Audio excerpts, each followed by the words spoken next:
दोस्तों आपका स्वागत है हमारे YouTube चैनल पर। यार ऐसे ही शानदार क्वेश्चन के लिए हमारे चैनल को सब्सक्राइब करें गाइस।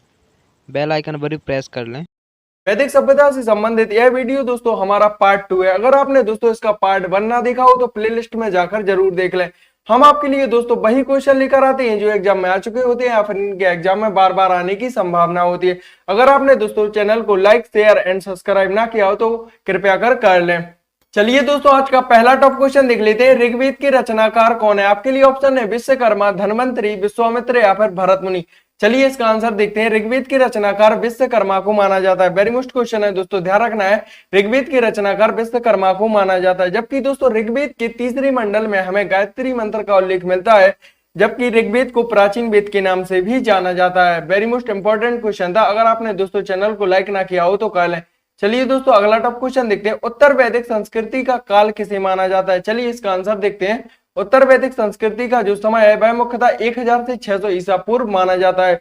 जबकि दोस्तों जो वैदिक सभ्यता थी यह मुख्यतः दो भागों में विभाजित थी, ऋग्वैदिक काल और उत्तर वैदिक काल। ऋग्वैदिक काल का समय दोस्तों मुख्यतः 1500 से 1000 ईसा पूर्व माना जाता है और उत्तर वैदिक काल का समय 1000 से 600 ईसा पूर्व माना जाता है। तो इसका आंसर होगा ऑप्शन बी, यानी उत्तर वैदिक संस्कृति का जो समय है वह मुख्यतः 1000 से 600 ईसा पूर्व माना जाता है।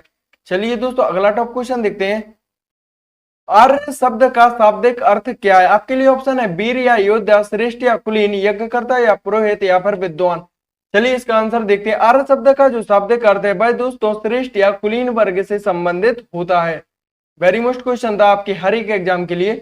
चलिए दोस्तों अगला टॉप क्वेश्चन देखते हैं। इनमें से किस फसल का जो ज्ञान है वह दोस्तों वैदिक काल के लोगों को नहीं था? आपके लिए ऑप्शन है जौ, गेहूं, चावल या फिर तंबाकू। तो इसका आंसर होगा तंबाकू जो एक फसल है, इस फसल का ज्ञान वैदिक सभ्यता के लोगों को नहीं था। जबकि दोस्तों वैदिक सभ्यता में जौ को यव कहा जाता है, ध्यान रखना। चलिए अगला टॉप क्वेश्चन देखते हैं। अगर आपने चैनल को सब्सक्राइब ना किया हो तो कर लें। चलिए अगला टॉप क्वेश्चन देखते हैं। किस वेद में प्राचीन वैदिक युग की संस्कृति के बारे में सूचना दी गई? आपके लिए ऑप्शन है ऋग्वेद, यजुर्वेद, अथर्ववेद या फिर सामवेद। तो इसका आंसर होगा ऋग्वेद में प्राचीन वैदिक युग की संस्कृति के बारे में सूचना दी गई है। टॉप क्वेश्चन है। आपको दोस्तों जितने भी क्वेश्चन आ रहे हैं उसका आंसर आप कमेंट में जरूर लिखा करें। चलिए अगला टॉप क्वेश्चन देखते हैं। आर्य भारत में बाहर से आए और सर्वप्रथम कहां पर बसे? आपके लिए ऑप्शन है समुद्र तट के किनारे या फिर प्रयाग ज्योतिष में, पंजाब में या फिर पांचाल में।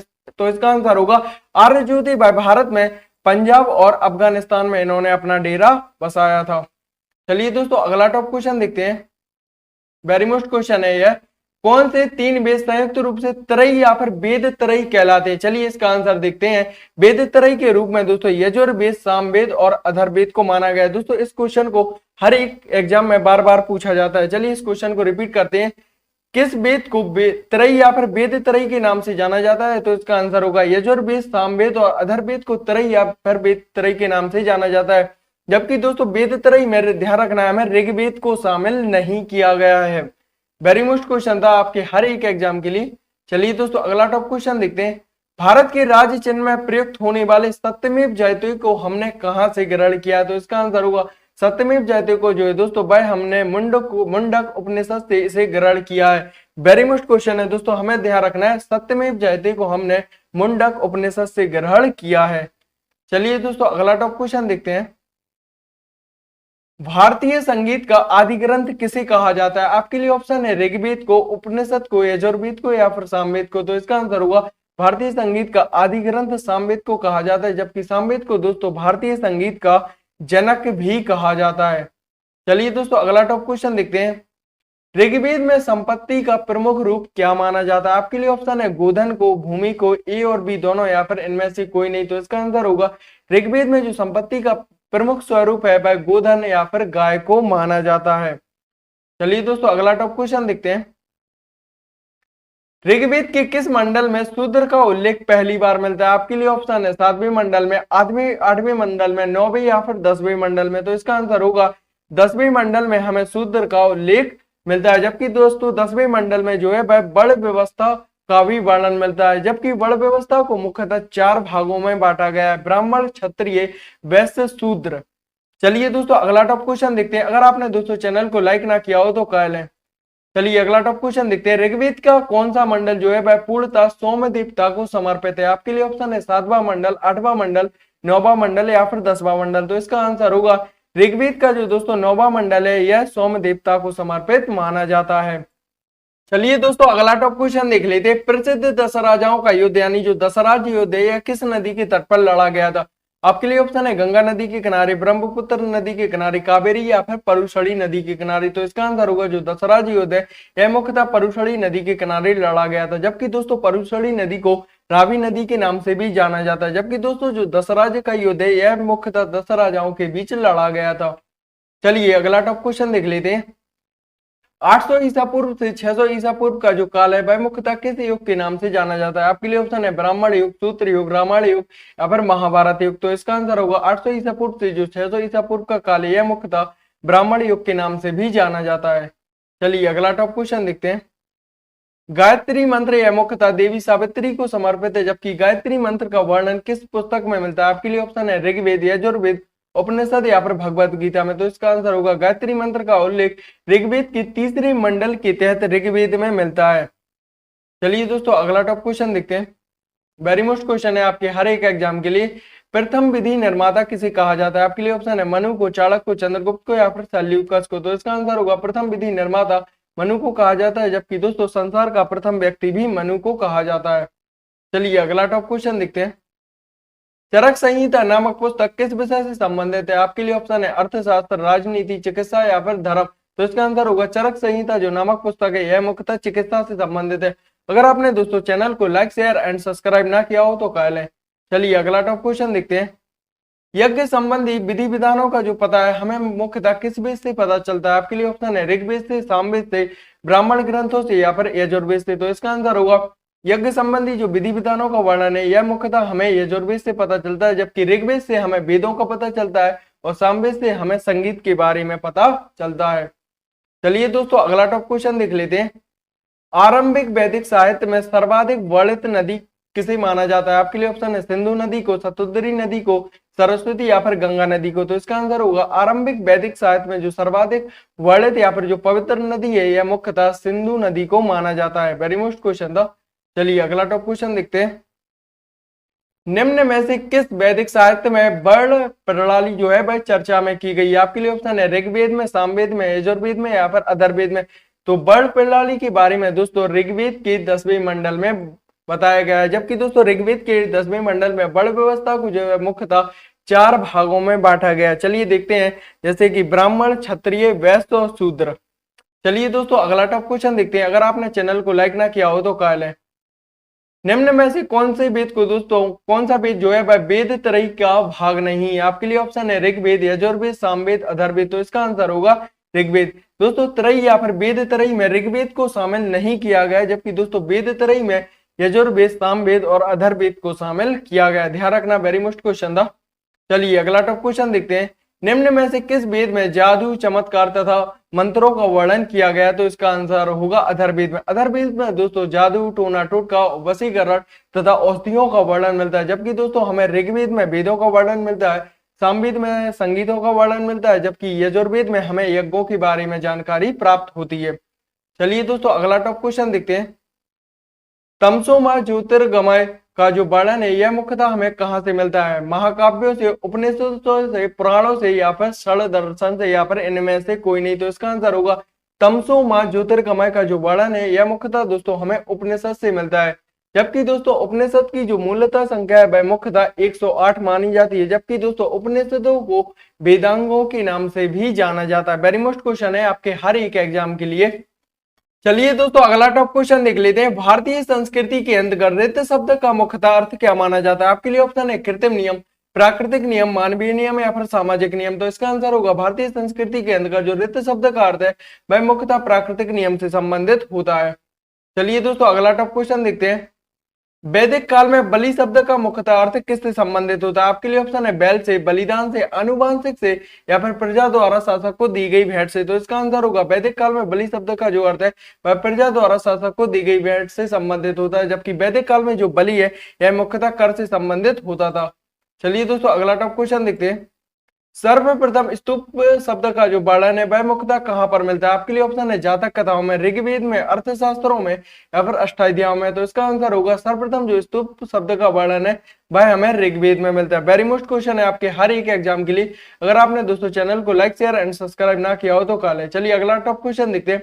ऋग्वैदिक काल के प्रारंभ में निम्न में से किसी एक महत्वपूर्ण मूल्यवान संपत्ति के रूप में समझा जाता था? आपके लिए ऑप्शन है गाय को, भूमि को, स्त्रियों को या फिर जल को। तो इसका आंसर होगा एक महत्वपूर्ण मूल्यवान संपत्ति के रूप में गाय को वैदिक काल में सर्वाधिक महत्ता दी जाती थी।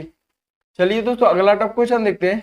निम्न में से कौन सा अन्न मनुष्य द्वारा सबसे पहले प्रयोग में लाया गया था? आपके लिए ऑप्शन है जौ, जई, राई या फिर गेहूं को। तो इसका आंसर होगा मनुष्य द्वारा सबसे पहले जौ को प्रयोग में लाया गया था। जबकि दोस्तों वैदिक सभ्यता में जौ को यव के नाम से भी जाना जाता है, ध्यान रखना।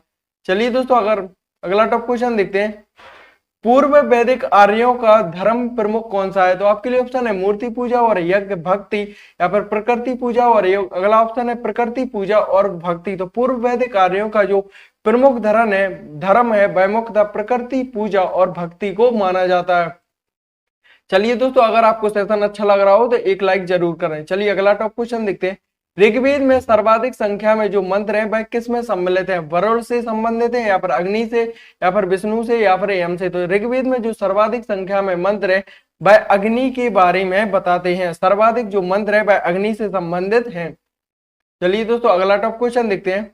ऋग्वेद में अधन्य शब्द का जो प्रयोग है वह किसके लिए हुआ है? गाय के लिए, बकरी के लिए, हाथी के लिए या फिर घोड़ों के लिए? चलिए इसका आंसर देखते हैं। ऋग्वेद में जो अधन्य शब्द का प्रयोग है यह मुख्यतः गाय के लिए हुआ है। वेरी मोस्ट क्वेश्चन है।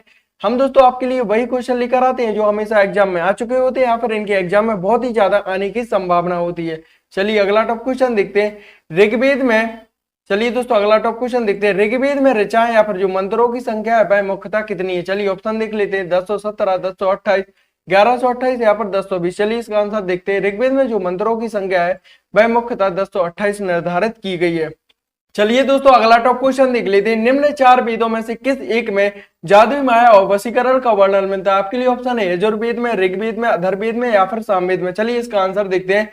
अथर्ववेद में दोस्तों हमें जादुई माया और वशीकरण का वर्णन मिलता है, जबकि अथर्ववेद में हमें औषधियों का भी वर्णन मिलता है। चलिए दोस्तों और देख लेते हैं। यजुर्वेद में हमें यज्ञ से संबंधित जानकारी का वर्णन मिलता है, ऋग्वेद में हमें वेदों से संबंधित जानकारी मिलती है, जबकि दोस्तों सामवेद को भारतीय संगीत का जनक भी कहा जाता है। वेरी मोस्ट क्वेश्चन है। चलिए दोस्तों अगर आपने चैनल को लाइक ना किया हो तो कर ले।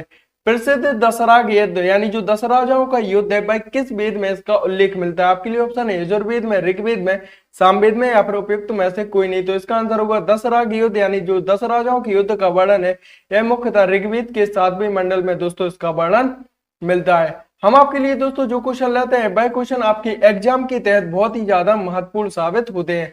चलिए अगला टॉप क्वेश्चन देखते हैं। किस देवी देवता को गायत्री मंत्र समर्पित किया गया? आपके लिए ऑप्शन है मित्र को, इंद्र को, वरुण को या फिर सावित्री को। तो इसका आंसर होगा सावित्री को जो है दोस्तों गायत्री मंत्र समर्पित किया गया है। वह भी ऋग्वेद के 3रे मंडल के तहत गायत्री मंत्र है जो सावित्री को समर्पित किया गया, जबकि दोस्तों सावित्री जो है यह विष्णु देवता की पत्नी मानी जाती है। चलिए दोस्तों अगला टॉप क्वेश्चन देखते हैं। वैदिक आर्यों का मुख्य भोजन क्या था? आपके लिए ऑप्शन है जौ और चावल, दूध और इसके उत्पाद, चावल और दालें या फिर सब्जियां और फल। चलिए इसका आंसर देखते हैं। वैदिक आर्यों का जो मुख्य भोजन था वह दोस्तों दूध और इसके उत्पादक को माना जाता है। चलिए दोस्तों अगला टॉप क्वेश्चन देखते हैं।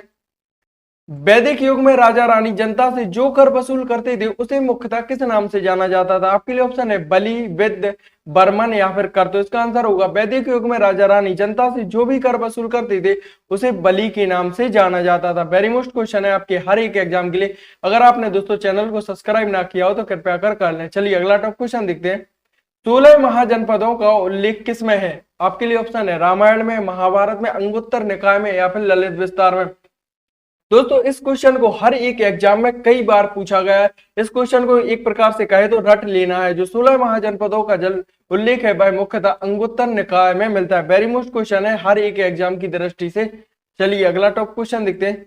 निम्न में से किस नदी को ऋग्वेद में दोस्तों माती तमा, देवी तमा एवं नदी तमा से भी संबोधित किया जाता है? आपके लिए ऑप्शन है सरस्वती, सिंधु, वितस्ता या फिर यमुना। वेरी मोस्ट क्वेश्चन है हर एक एग्जाम की दृष्टि से। तो इसका आंसर होगा सरस्वती नदी को दोस्तों ऋग्वेद में माती तमा, देवी तमा या फिर नदी तमा से भी संबोधित किया जाता है।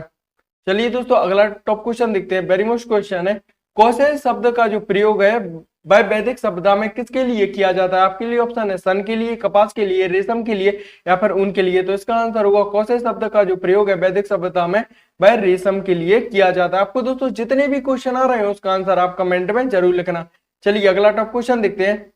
निम्न में से पूर्व वैदिक आर्यों का सर्वाधिक जो लोकप्रिय देवता किसे माना जाता है? आपके लिए ऑप्शन है विष्णु को, वरुण को, रुद्र को या फिर इंद्र को। तो इसका आंसर होगा जो वैदिक आर्यों की जो प्रमुख या फिर जो लोकप्रिय देवता है वह इंद्र को माना जाता है। चलिए दोस्तों अगला टॉप क्वेश्चन देखते हैं।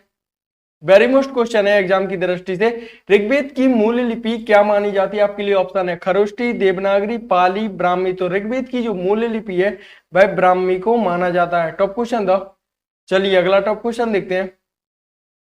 मनुस्मृति की जो मुख्य व्याख्या है वह किससे संबंधित मानी जाती है? चलिए ऑप्शन देखते हैं, कानून से, समाज व्यवस्था से, अर्थशास्त्र से या फिर राज्य कार्य पद्धति से। तो इसका आंसर होगा मनुस्मृति की जो मुख्य व्याख्या है वह अर्थशास्त्र से संबंधित है। जबकि दोस्तों अर्थशास्त्र के जो जनक है वह कौटिल्य, चाणक्य या फिर विष्णुगुप्त को माना जाता है। इन तीनों के नाम एक ही है। चलिए दोस्तों अगला टॉप क्वेश्चन देखते हैं। आर्य शब्द का शाब्दिक अर्थ क्या माना जाता है? आपके लिए ऑप्शन है विद्वान, श्रेष्ठ, पुरोहित या फिर योद्धा। चलिए इसका आंसर देखिए, आर्य शब्द का जो शाब्दिक अर्थ है वह श्रेष्ठ या फिर कुलीन वर्ग से संबंधित होता है या फिर विशेष वर्ग से संबंधित होता है। विशेष वर्ग को दोस्तों वैदिक सभ्यता में आर्य कहा जाता था। चलिए दोस्तों अगला टॉप क्वेश्चन देख लेते हैं। वेद त्रयी के अंतर्गत किसे शामिल किया? हम आपके लिए दोस्तों पहले भी बता चुके, वेद त्रयी के अंतर्गत सामवेद, अथर्ववेद एवं यजुर्वेद को शामिल किया जाता है। जबकि दोस्तों वेद त्रयी के अंतर्गत ऋग्वेद को शामिल नहीं किया गया है। दोस्तों वेरी मोस्ट क्वेश्चन है एग्जाम की दृष्टि से, हमें ध्यान रखना है वेद त्रयी को सामवेद, अथर्ववेद एवं यजुर्वेद में शामिल किया गया है, जबकि वेद त्रयी में ऋग्वेद को शामिल नहीं किया गया है।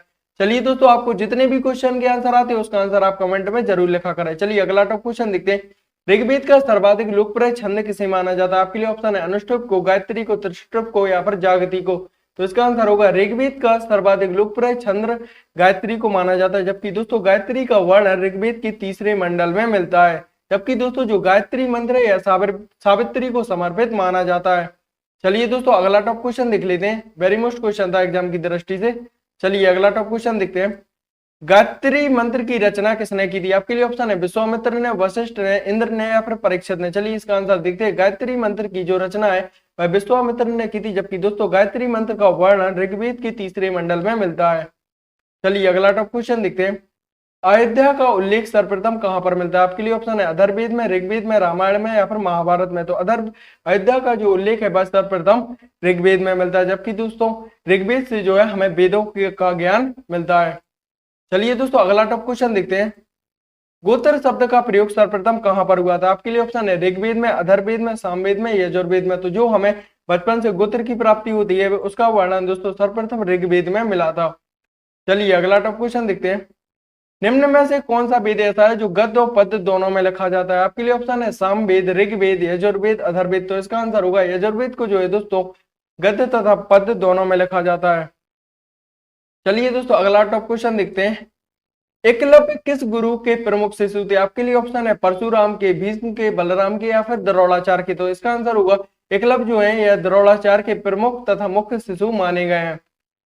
चलिए दोस्तों अगर आपने चैनल को लाइक, शेयर एंड सब्सक्राइब ना किया हो तो कृपया कर लें। चलिए दोस्तों अगला टॉप क्वेश्चन देखते हैं।